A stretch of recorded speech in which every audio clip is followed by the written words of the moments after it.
Vous faites bien de regarder Espace TV. Bonsoir. Bienvenue à tous. Voici les titres du journal. Le président du Comité national du Rassemblement pour le développement promet de remédier aux maux qui gangrènent la corporation médicale. Le colonel Mamadi Doumbouya a fait l'annonce hier lors de la rencontre qu'il a eue avec les représentants des pharmaciens guinéens. Et puis, alors que les autorités sanitaires annoncent la fermeture des centres de traitement épidémiologique, 115 agents impliqués dans la riposte contre le coronavirus ne sont jusqu'à présent pas rentrés en possession de leurs primes, une situation que déplore le chargé de communication du collectif des personnels impliqués dans la riposte contre le Covid-19. C'est tout pour les titres. Bienvenue à tous.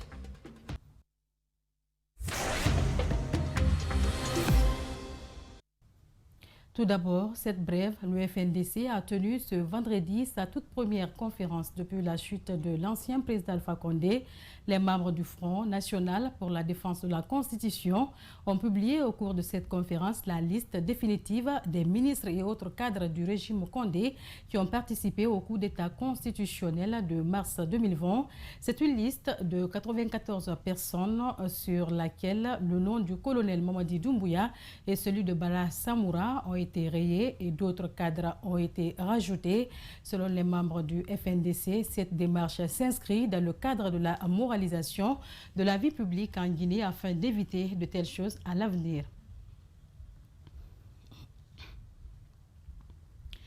Round des concertations du Palais du Peuple hier jeudi, c'est la corporation médicale qui a été la dernière à être reçue par le CNRD. Ces médecins ont dénoncé le manque d'équipement dans les hôpitaux de la capitale et en région, le manque de formation pour le personnel soignant ainsi que la vente illicite des médicaments. Le CNRD promet de prendre les dispositions idoines pour y remédier. Alceli Marie Aliouba nous raconte la suite. Le système sanitaire guinéen est malade et ces médecins n'hésitent pas de le dire aux nouvelles autorités. Les problèmes qui ont été soulignés sont d'ordre de l'équipement des hôpitaux, très important. Il y a un problème de formation du personnel. Il y a le problème de la fourniture en médicaments et en consommables des hôpitaux. Aussi, certaines personnes ont parlé du comportement, tout ce qui est lié en relation entre les patients et les médecins et tout. Ces spécialistes plaident également pour l'équipement et l'autonomisation des hôpitaux guinéens, le recrutement des jeunes médecins qui sont en première ligne dans la lutte contre les épidémies. L'un des casse-têtes du CNRD dans le domaine médical est la vente illicite de médicaments. Ces pharmaciens non agréés se sont fait entendre. En tant que vendeur de produits pharmaceutiques non agréés, il a été important pour moi de venir ici, de rappeler les responsables présents ici, la démagogie et la diffamation dont nous sommes victimes par nos collègues pharmaciens. Ils achètent des pharmacies, ils achètent des produits avec nous, ils revendent dans leurs pharmacies, on ne revend pas le même prix, ils s'assarent contre nous. Pour réglementer le secteur du médicament, le directeur de la pharmacie centrale sollicite plus de moyens et d'accompagnement pour le renforcement de la capacité opérationnelle de son département. Nous avons obtenu l'accord formel du CNRD d'accompagner la pharmacie centrale pour renforcer sa capacité opérationnelle. Pour moi, c'est un engagement fort et cela nous permet davantage de continuer notre combat et pour qu'enfin la question des médicaments soit une question réglée. Globalement, tous ces acteurs saluent cette rencontre et partent avec plein d'espoir. Et je pense que c'est une bonne rencontre qui sera vraiment édifiante. Il va s'en suivre des projets porteurs pour l'amélioration de tous les centres de santé, de tous les hôpitaux nationaux, préfectoraux, régionaux, pour qu'il y ait une bonne visibilité pour la prise en charge de nos patients. Nous allons, nous, en tant que gestionnaires des services de santé, ayant été formés à cet effet par nos propres moyens dans des écoles qui ont été mises en place pour cela, nous comptons apporter notre grain de sel à un bâtissement d'un système de santé modèle, qui va prendre en compte des références dans le monde. Je vous le disais également au sommaire, 115 agents impliqués dans la riposte contre le coronavirus ne sont pas encore entrés en possession de leurs primes, alors que les autorités sanitaires annoncent la fermeture très prochaine des centres de traitement épidémiologique, une situation que le chargé de communication du collectif des personnels impliqués dans la riposte contre le Covid-19 déplore. Il estime que l'annonce de la fermeture de ces centres serait un acte populiste. Reportage Fatmata Bintabari et Ibrahim Souma. Fermer les centres de traitement épidémiologique est très important en soi, mais la priorité réside ailleurs, la vaccination d'un nombre important de la population. D'après le chargé de communication du collectif des personnels impliqués dans la riposte contre le Covid-19, avant de fermer ces centres, il faudrait faire une analyse globale de la situation dans tout le pays au préalable. Il ne s'agit pas seulement de fermer les centres de traitement. Il faut se poser la question, quelles sont les autres alternatives qui vont nous permettre de booster cette épidémie dans notre pays. Et aujourd'hui, nous sommes à peu près à 1 million de cas qui sont vaccinés, qui ont pris la première dose. Et par contre, à peu près 500 000 personnes qui ont pris la seconde dose. Donc, je pense que nous, au collectif, nous pensons la priorité aujourd'hui, d'abord, c'est de revoir la vaccination. Avec près de 24 mois de lutte contre le coronavirus, les résultats obtenus sur le terrain sont bons. Dr Ibrahima Poreko estime en outre qu'il serait utopique de penser à vaincre cette pandémie dans 2 mois. Nous avons eu vraiment des vagues, mais ces différentes vagues aujourd'hui, nous arrivons quand même, nous maîtrisons la pandémie. C'est une bonne chose. Mais dire que nous pouvons vaincre la pandémie d'ici le mois de novembre, moi je pense que c'est un discours populiste. Dans cette lutte, il y a eu plusieurs agents qui n'ont pas encore perçu leurs primes. Dr Ibrahima déplore le fait que 1,5 milliard de francs ne soient pas encore distribués aux bénéficiaires. Des primes exceptionnelles ont été promises à l'ensemble du personnel qui était impliqué dans la riposte.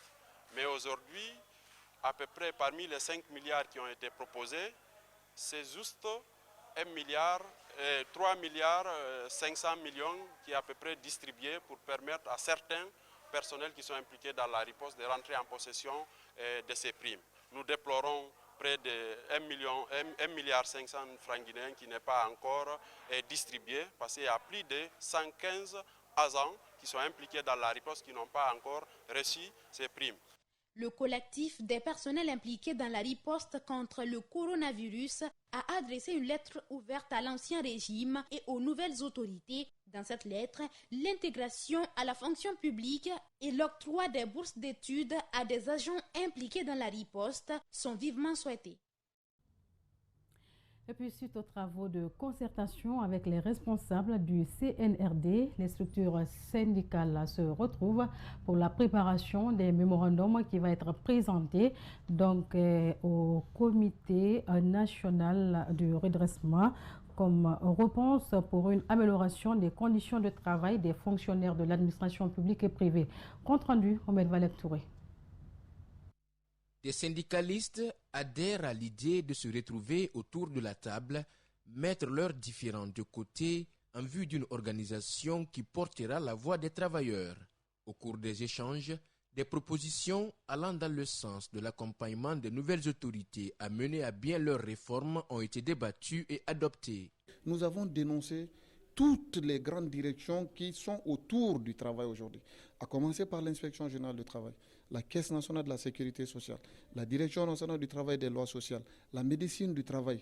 Parce que si on n'accepte pas de faire un état des lieux réel, on ne pourra pas aujourd'hui aider ces nouvelles autorités à nous aider.